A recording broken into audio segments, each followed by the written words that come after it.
Hey everyone, it's Katie and Mike. Say hi, Mike. Hey everybody.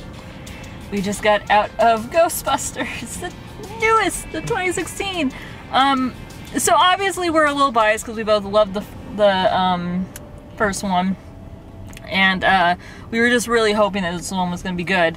But we can genuinely say this one was great. This one was actually really great.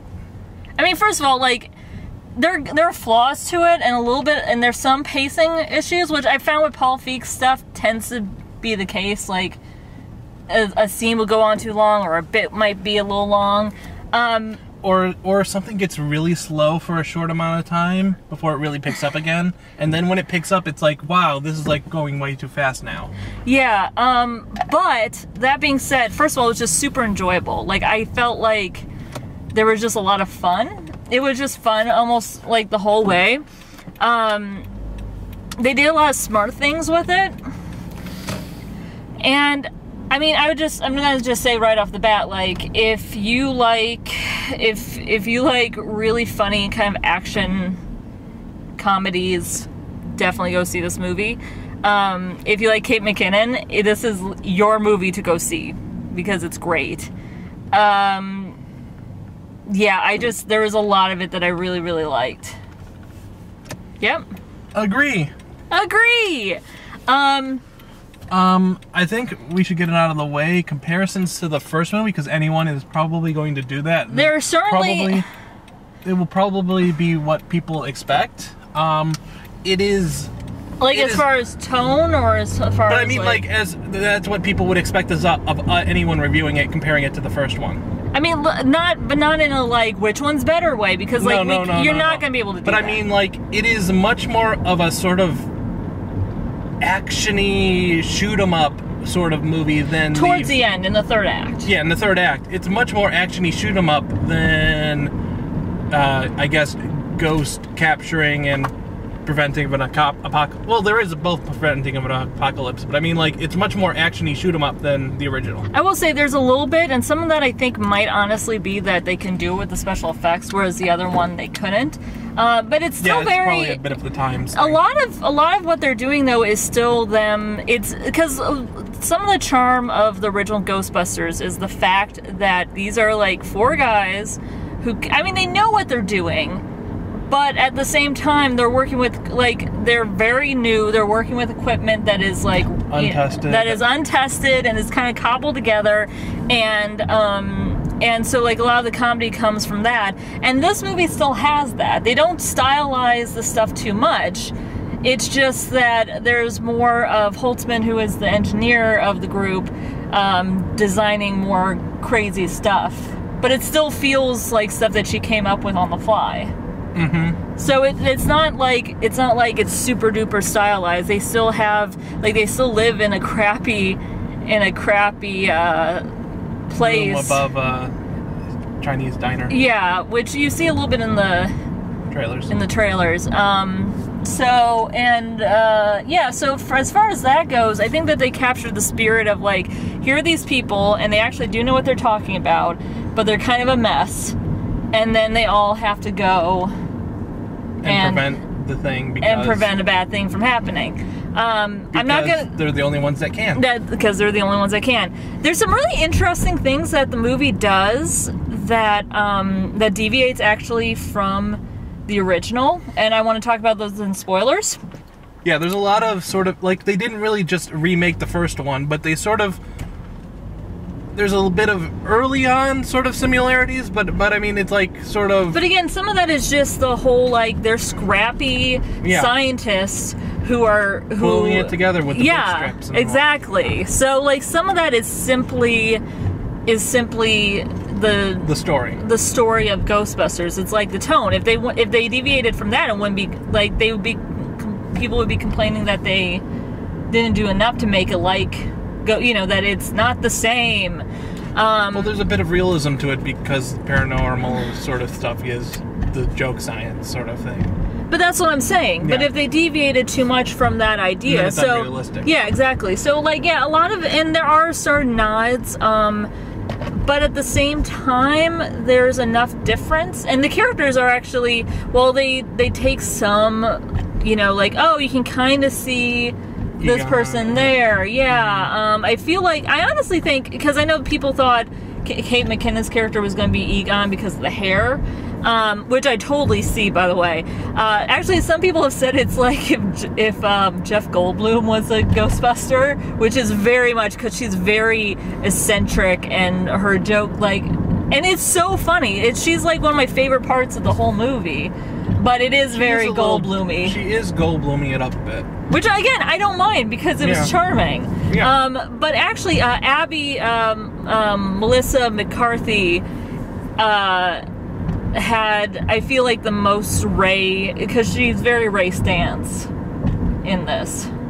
Of all of them, it feels like she's the one that has the most kind of tie back into the older characters. To be fair, they're all sort of their own characters because they each have some kind of science they bring to the table.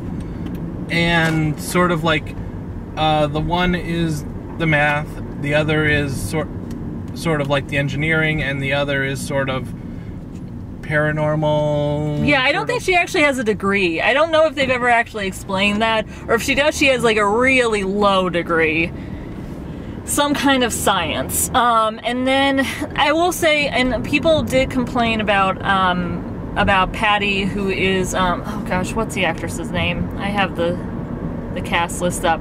But not being a scientist, which I can get, but she does get to have some of the smarter, she does know, she studies New York history. That is something that they bring back several times. Yeah, she's the historian. Yeah, and she ends up... And all these character traits used to exist pretty much only in Egon. Egon and a little bit in Ray, because Ray knew a little bit. Yeah. And she's very proactive. She wants to join their group. She doesn't like get hired on as like the help. She decides to join their group because she sees them and she wants to do it. And she also gets to have, she's the one that comes up with like the big idea towards the end, which I don't think is a spoiler, just so you know. She gets to have this great moment where she... Her plan's the one that wins the day. Yeah, exactly. And they even say like, "Oh man, Patty, you're a genius." It was a great moment, and I was really happy that they did a good job of making every character have important things to do throughout the whole movie. And honestly, all four of them are really great together. They're so good. They had a great chemistry throughout the entire movie. I'm thinking, I'm watching this going like, I would so want to see a second movie with them in a heartbeat, just because of the chemistry of those characters. They did such a good job. I'm trying to think what else. Yeah, it was just really good. It made me very happy. There were also a lot of side characters that were particularly really strong. Zach Woods, who you'll know from, what's the show you like?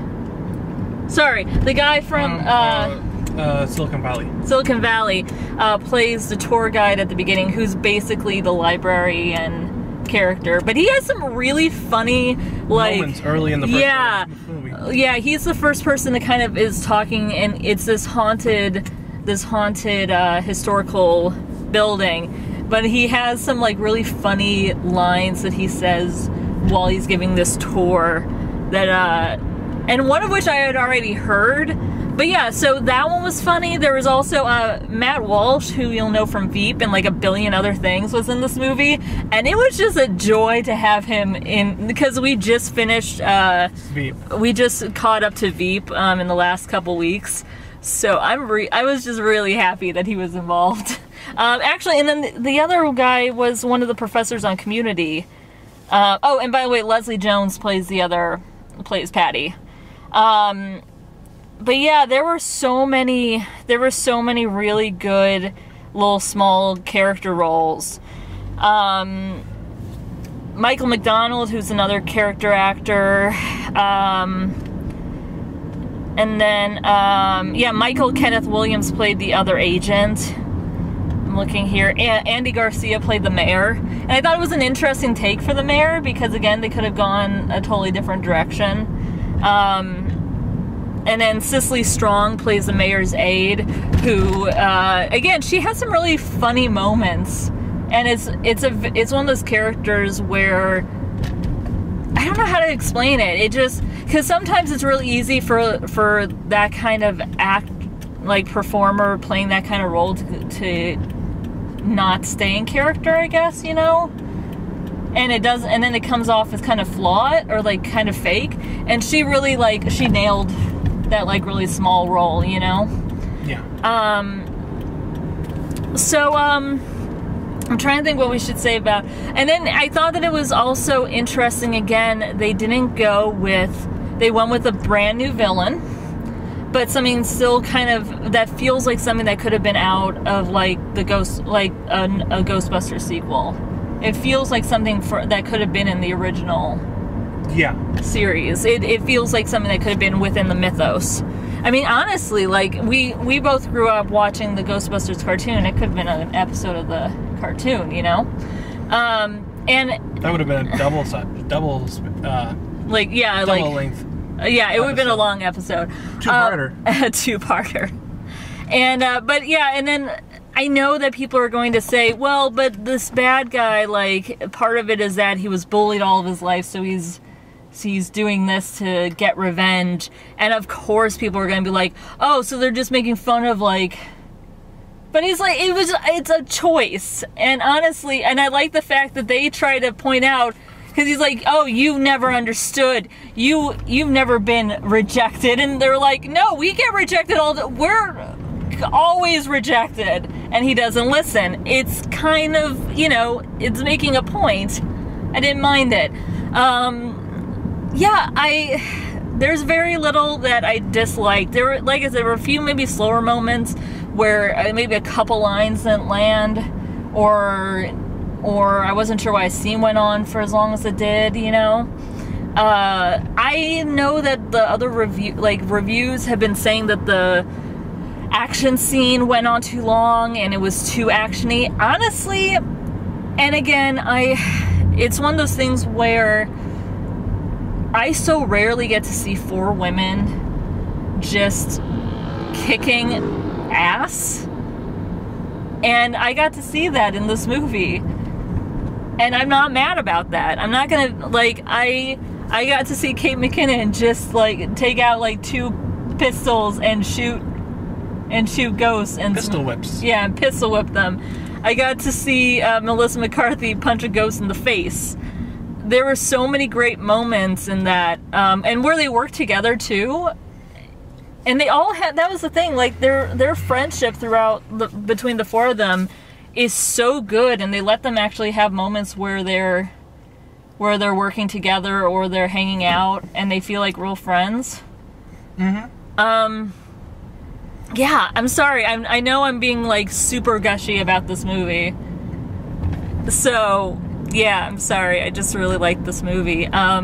Again, some pacing. There are some like parts that kind of drag in the middle, but I mean, I would absolutely say go see this movie because it's great. I would say absolutely go see it. It's fantastic. We saw it IMAX 3D. Oh my god, the IMAX 3D was really good. I think they were talking, someone else in the theater was talking about how they might have used a special technique, but there was some actual like jumping out at you, where it goes like past the black bar. Yeah. That was really good. It was like, and it made it feel like an old time like 3D movie where, you know, with the gimmick. Like, I didn't mind the gimmick because it was kind of fun. Especially when you saw Ghost, the ghost vapor trails would extend past the black bars. I kind of, you know, I think we said in the theater, oh, I don't know if I want to, if we're planning to go see this movie again. I don't know if I want to see it in 3D. Maybe I kind of do. I haven't decided. I don't know. But if it's like the last time we can like see it in that way, it might be fun. It was really super impressive where did all the CGI work on this movie. There's a really great mannequins. Yeah. So there's a bit where a mannequin is possessed. Mannequin. What? Mannequin. Yeah, a mannequin. You said never mind. Whatever.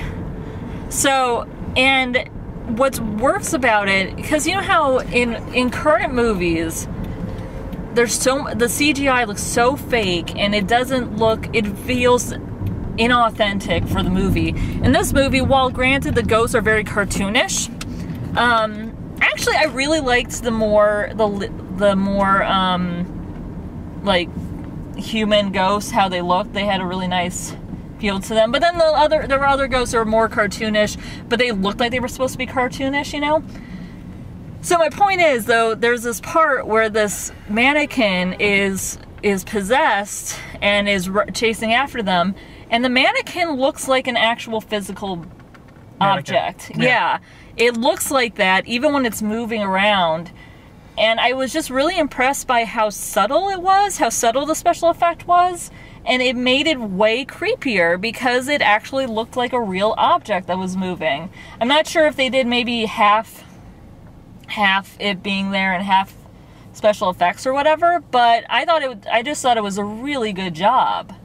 I think towards the end, Mike and I were both saying, like, the mannequin was really good.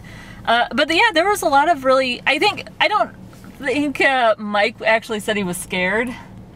No, like I would have liked a little bit more bit of scariness to it, because it's more of an action shoot 'em up than the originals were. But then again, the originals weren't always super scary either.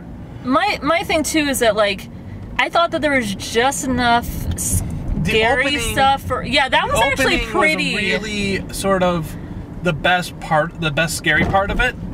And I kind of really thought, with the opening being as big of a thing as it was, that it was kind of going to be more, because they gave so much backstory in that opening bit about, like, this murder, the ghost, how the ghost murdered all these people. Solving a ghost mystery, you know.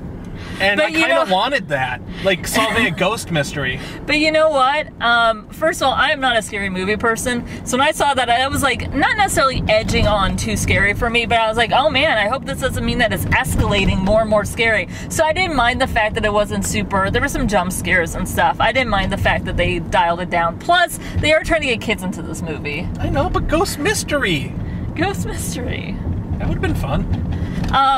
But yeah, the first scene was legitimately, like, I wouldn't say, like, you know, oh, it scared me, it was scary, but it was, like, it had, like, a really creepy atmosphere. I mean, it got you. The first 10 minutes remind me the most of, Supernatural? Because that's how, I was thinking of, like, one of the more disturbing Supernatural episodes, you know, the ones where you're actually like, oh, this made me feel like. Yeah, but I was actually thinking just now, what's the movie with Ghost Loki? With Ghost, oh, Crimson Peak? Crimson Peak, yeah, I could see that. Because it had that creepy gothicness to it.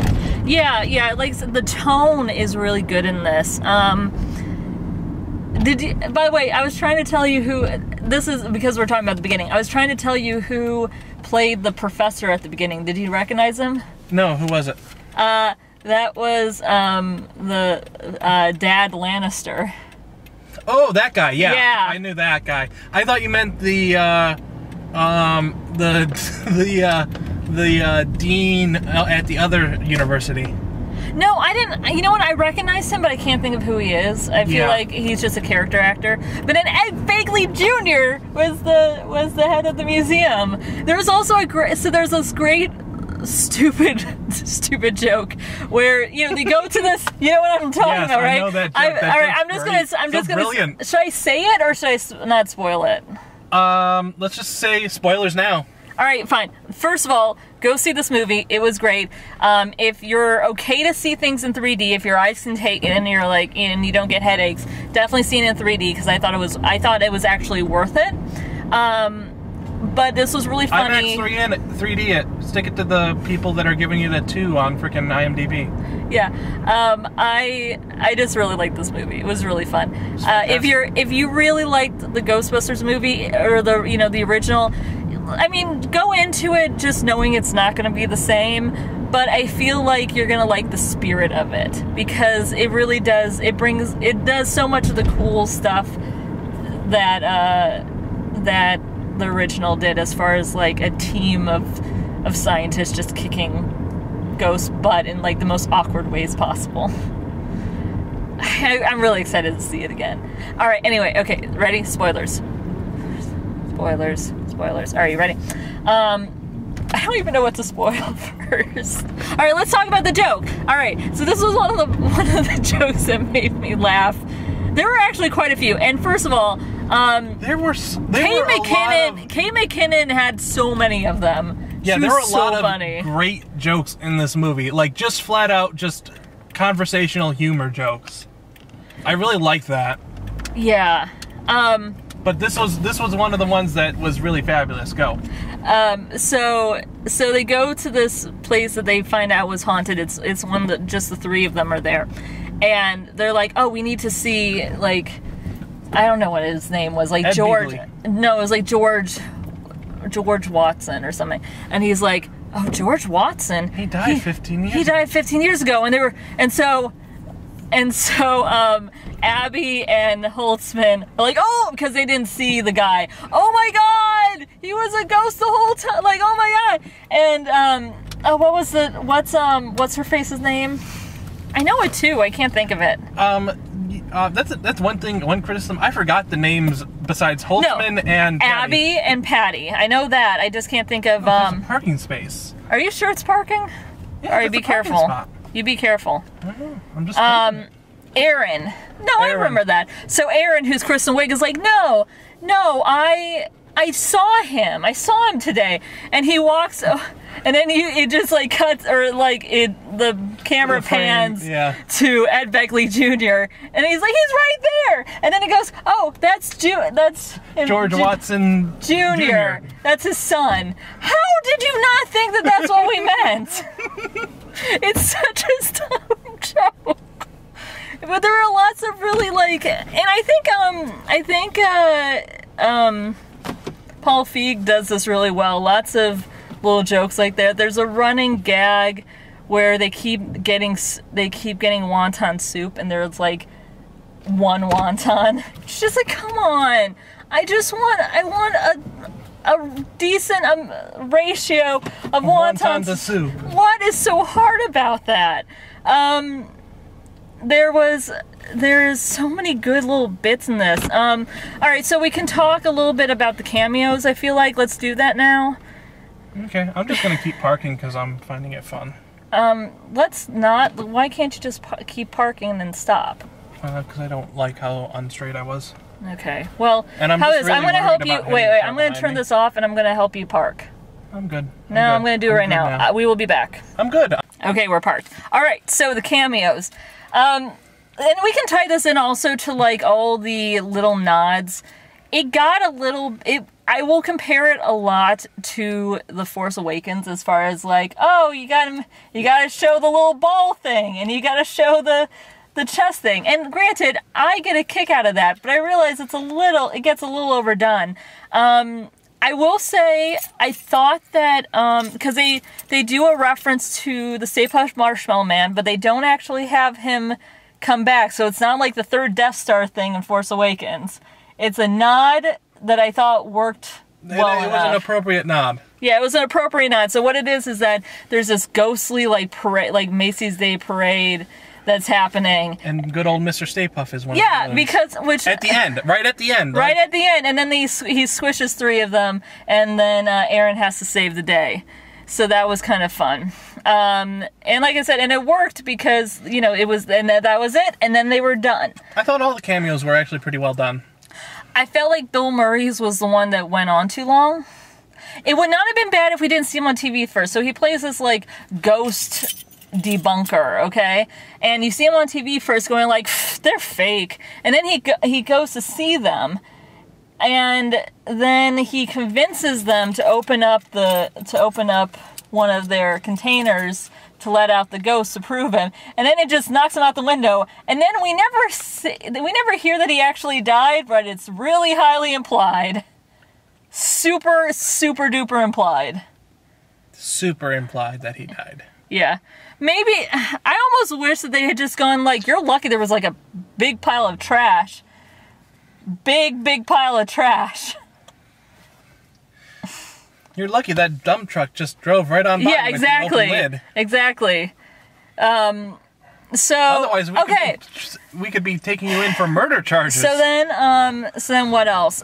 So Annie Potts was adorable. She played the front desk person at this hotel that's like a big plot point. And she turns around and she goes, "What do you want?" And I'm like, I don't even care that's so obvious. I don't care because she's great. Also, Chris Hemsworth used the line once. He did too, yeah. And I don't even care because it's fine. It's little touches. So besides that, then we also have Dan Aykroyd, which is the one that we all knew about, where he's in the. I will say the funnier bit of, because he says like, "I ain't afraid of no ghosts." But the funnier bit is he's driving and she's saying, Aaron's trying to, drive, "Take me to Chinatown." "I'm not going over there. That's not where I'm gonna go." "But sir, don't you see everything?" "I don't go north of 75th or whatever." No, my favorite bit was these are only class 5 apparitions. I was like, it made me really laugh that the Dan Aykroyd random character knew what the ghosts were called. That made me laugh. I think this kind of counts as. To be worried about. I also really like the fact that they got a lot of the lingo as far as the original movie.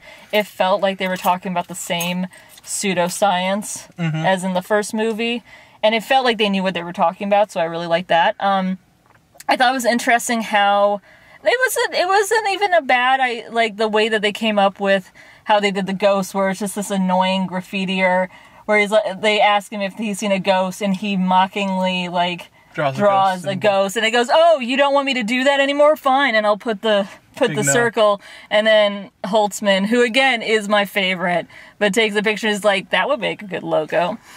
The problem was, to me, with that scene, is that it became super obvious that was what he was doing. I know, like halfway through, I thought he was just like. I thought he had either seen the ghost and he was doing it, and especially since they weren't showing what he was painting. Yeah, I thought that maybe he had seen the ghost though, and Patty was just like, "You're doing the thing I don't want you to do." Yeah, I know, but it was fine. Let me think, who else? Oh, and then Patty's uncle the whole time turns out to be, what's his face? I know, I can't think of it. But he's Winston. But Winston in the, let me go look. I have the cast list. He's towards the end. And he kind of figured it out when he drives up, and you're like, "Oh, yeah, it's Ernie Hudson. He's Uncle Bill." And then also you do get to see a Harold Ramis bust at the university. He is apparently a honored professor at the university. The good, prestigious university, right? Yeah, Columbia. Columbia. The best, I mean, for me, it's between Annie Potts and this, but Sigourney Weaver as Holtzman's like quirky mentor with the same hair. I was like, that is the best thing ever. If there was, because that was during the credits, they'd had a lot of like little mini scenes during the credits, and I was like, if it ends with basically that happening and no ending credits, I'm okay with that. That's great. So let's talk about the big thing about the movie, that deviates from the 80s one. No one believes them throughout this whole thing. They never become local. Well, they don't become like icons during the movie. Basically, everybody keeps saying that it was faked, that all the video footage was just a hoax. The mayor specifically is working with federal agents to debunk them.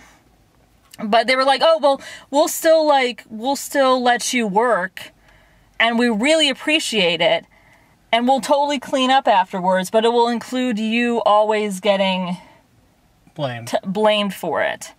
Which I thought was a really interesting change. It was something different, because it'd been really easy for them to be like, "We love you, Ghostbusters! Oh no, something bad's happening, and now they have to save the day."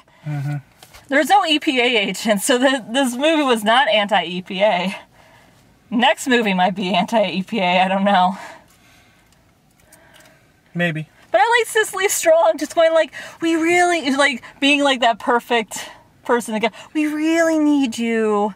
Like, we really appreciate you, but we're also going to have to fake arrest you now. That's going to happen right now. But we really towed your truck. Yeah. Oh, so we actually did tow your truck. That's not fake. We actually towed your truck. Okay, bye. That was good. Because she's worked with most of them on SNL before. I'm trying to think there was anything else that we missed about this movie. But that was really, I thought it was really smart. There's also the whole Kevin being possessed thing, and it was fun to see Hemsworth play a villain. Yeah. Hemsworth had a good time doing that. I think maybe the jokes are on Kevin maybe almost too much. The Kevin jokes maybe just a little bit too much.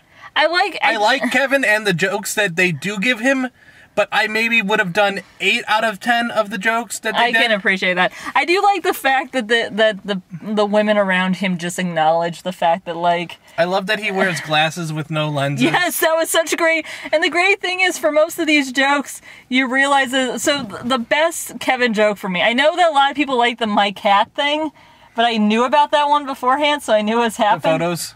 Yeah, the photos. Which one makes me look more like a doctor? Yeah, which one makes me... Wait. Which one makes me look more like a doctor? And he holds up him shirtless with one where he's holding saxophone, the other one where he's playing, okay? So either already, this is absurd. Like, it's super absurd. But the kicker is, he goes, one where I'm playing the saxophone, or one where I'm listening to it. And again, he's holding it up to his ear. And that's the second part of the joke. And I lost it. That was amazing. That was a great Kevin joke. I would have, like I said, I would have done with maybe 8 of the 10 Kevin jokes. Yeah. But they were fantastic, most of them. This might be one of Chris Hemsworth's best movies. Best comedies. Yeah, definitely best comedy. I'm really, really hoping that this gets a sequel because... Man, I want to see more of just, like, everything. I will say, like, the one thing was Aaron, like, borderline sexual harassment of him. Mm-hmm. Maybe when it edged less more than more. You know what I mean? It was borderline, it leaned away from being like, okay, this isn't cool. You know what I mean? Mm-hmm. Like, maybe we should make jokes about this. But it was just on the edge of being okay, especially because, like, there's a part where when they're interviewing, she goes like, "Oh, we have to ask this question, everyone. Are you seeing anyone?" And then Abby going, "Oh, we were joking because that's illegal. That's illegal, Aaron. That is illegal." The best thing though is that, all right, first of all, Holtzman is clearly a lesbian. Yeah. Like, the very first thing she's like, oh, hello, to Aaron. It's amazing. But yeah, she's just this bundle of weird, eccentric energy. Yes. And it's amazing. Like, I adored watching her be on screen. And I loved her as, like, this weird wild card among the group. Yes. Weird wild card makes her sound like more like the Ray of anyone. Yeah, but she had an energy that was totally different from Ray. And I also love at the end, she's about to give a speech and they all think that she's going to say something weird. And instead it's super heartfelt about them being a family and being amazing. And then she sits down, she has to, like, breathe it in.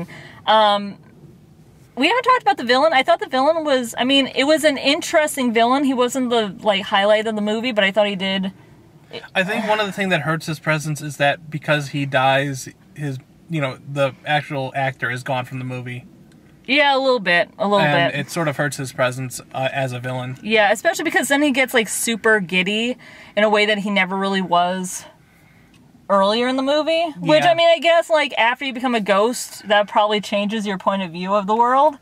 But no, I actually really like the fact that it does that thing. It does a really interesting thing where you think he's just going to be, like, the person throughout the whole thing. And no, his plan is actually to become a ghost, which makes total sense, because if he wants the world to be ripped asunder...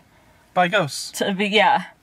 He would want to be a ghost in that party. Yeah, exactly. But it's really funny how you think, like, oh, I guess they've saved the day.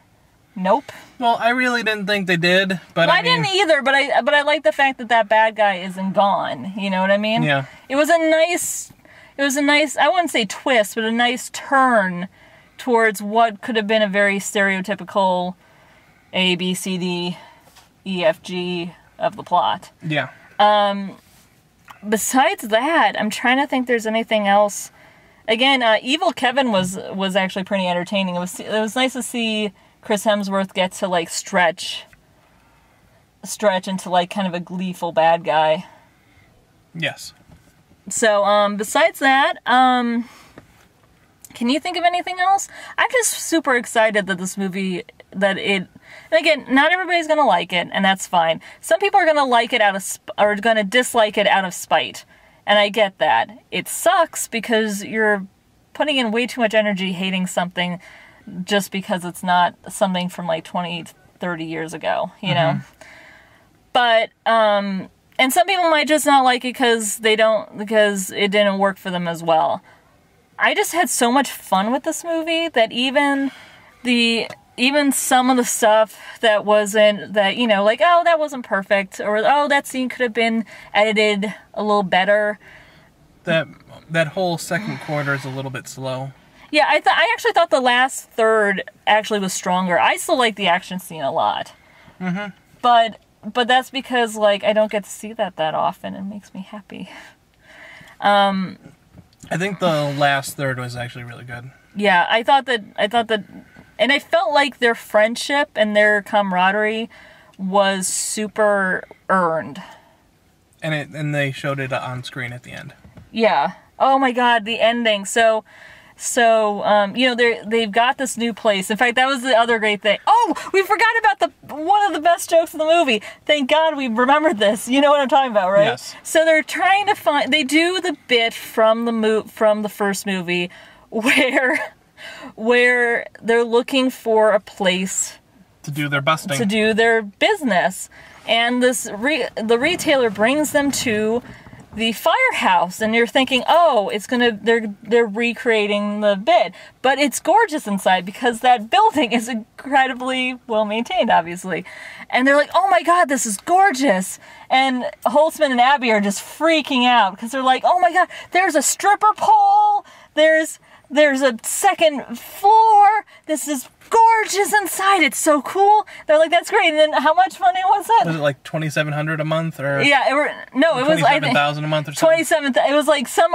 ridiculous amount for this building. And she's like, what? And it's like, all you said is that you wanted things like somewhere to I forget what she said, but to do like amazing things.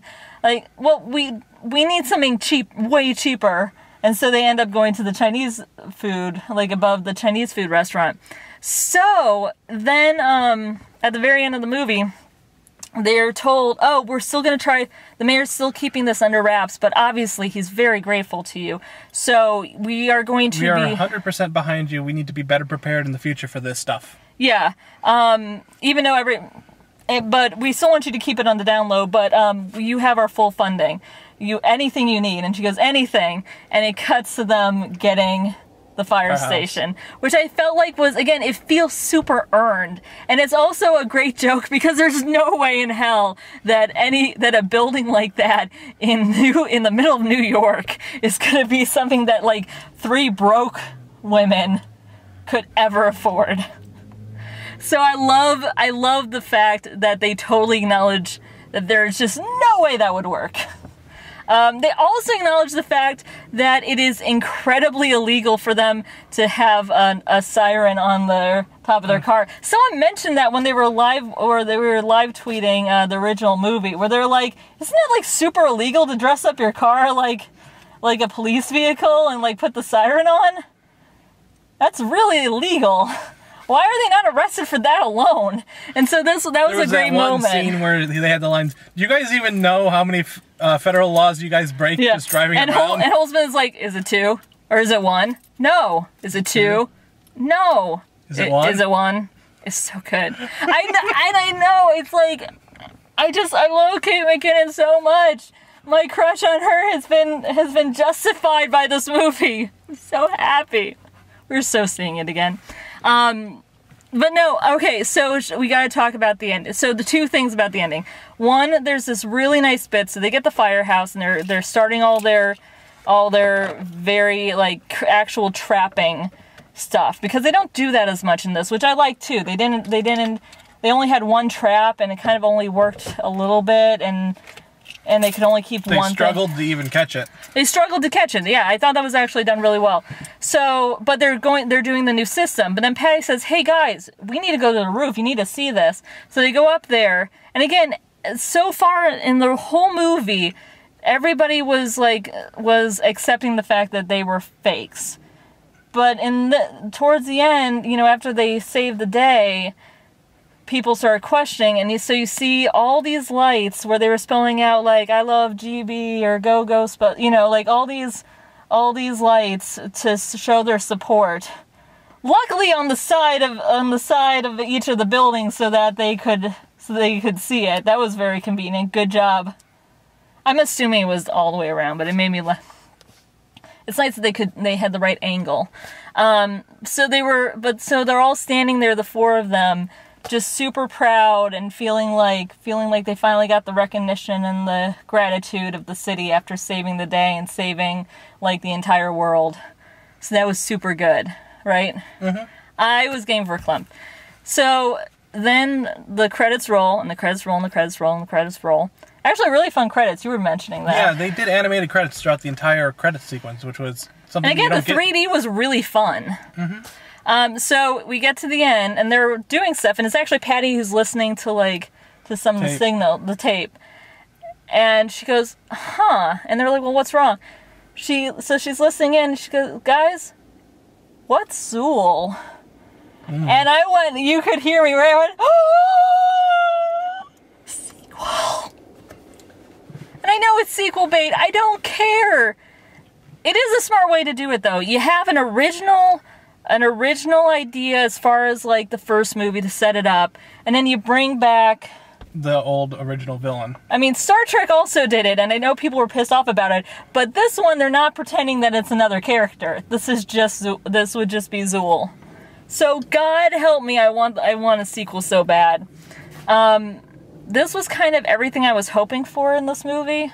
It ended up being better than I thought it was going to be, even though I would say action shooting up is a little bit because I never thought the proton beams were ever as it seems like a we're shooting you with guns sort of thing, but in the original it was more lassoing them, sort of like, and they do the lassoing here, yeah, thing, but it's sort of like it also completely knocks them out or whatever, you know? Yeah, but I feel like they were also trying to just do something different. Yeah, and I think it works. It works fine. It's just, you know, it's a little bit different, which is fine. And again, I feel like you can do, with the special effects technology being what it is, you can do more of people fighting them. And again, it's a little bit different. And it gets a little bit fun to have different weaponry. That was so much, it was really fun. It felt like I was watching a James Bond movie where, and here's this random punchy thing, yeah. Here's this, weed whacker thing where it sucks up and goes. To build a shotgun. Yeah, I love that joke. You see that? That's my pipe. I found it later. I love Kate McKinnon so much. I am so happy that the trailers didn't, I was worried that they weren't going to give her enough funny stuff to say and she was just going to be, funny faces or whatever. And instead, it was seriously just her being amazing the whole time. She had such a great energy and it was so weird and, so distinct. God, this movie. I am sure in a few days we're going to be like, oh wait, there were some problems with it. Oh right, that didn't make sense, blah, blah, blah, blah. But I just had such a fun time, and I was so giddy throughout so much of it. The movie has a great energy to it. It had a great energy, and that's hard, that's really hard to replicate, and I feel like a lot of it is because the cast was so strong. There was a lot of really good casting in this movie. Also, just the right amount of other cameos, because if you remember the original movie had some weird cameos in, Larry King, so these Ghostbusters! And in this, you have Ozzy Osbourne just randomly there. That Ozzy Osbourne one felt like the most clipped in one. It was so bad. And I'm I don't think he's with Sharon anymore. This is really, in real life. So him going like, Sharon, I'm having a hallucination because I'm on all the drugs. That was a weird... That was such a weird... I know. No, the best... I mean, honestly, the best one was Sigourney Weaver. Yeah. Right below it was Annie Potts. I think below that...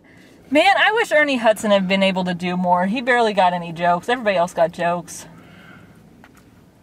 But Ernie Hudson's character is at least one that can come back. That is true. I don't think Bill Murray is coming back. Bill Murray's not.